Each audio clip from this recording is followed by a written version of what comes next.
If you ever want to sell your business or you would like your business to run without you, please watch this video. I promise you, as someone who buys a lot of businesses and helps people sell their business, I can tell you that understanding this one simple thing will give you a massive advantage when it comes to selling your business. My name's Aidan Parsons. I own a pay on result business coaching firm. That means we don't get paid our fee in full unless our clients hit their financial targets. And I also own a portfolio of businesses that run without me. So if you want to sell your business, you have to understand there's one thing you're satisfying at all times, and that is to the buyer, you need to demonstrate, hey, if you spend money on this business will give you that money back plus a bunch more money. That's what you're trying to show all the time. And they're going to come over and they're going to say, well, I don't think so because of this reason, this reason, this reason, this reason, and this reason.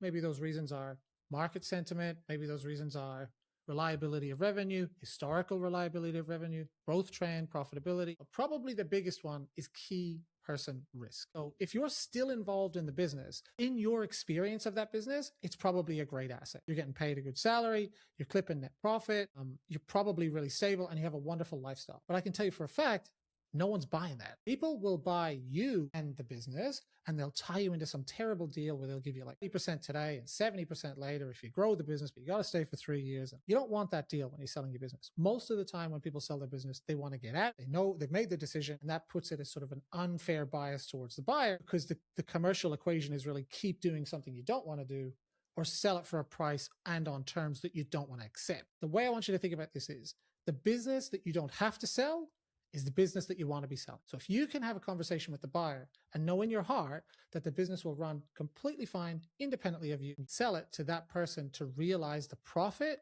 or the value of that business, that's the business you want to be selling. When someone buys a business versus selling the business, the balance of power is infinitely balanced towards the buyer. It's so unfair in almost every circumstance. And it's because of something called key person risk. So until your business runs without you, I can tell you for a fact, you're never going to get the value it's worth.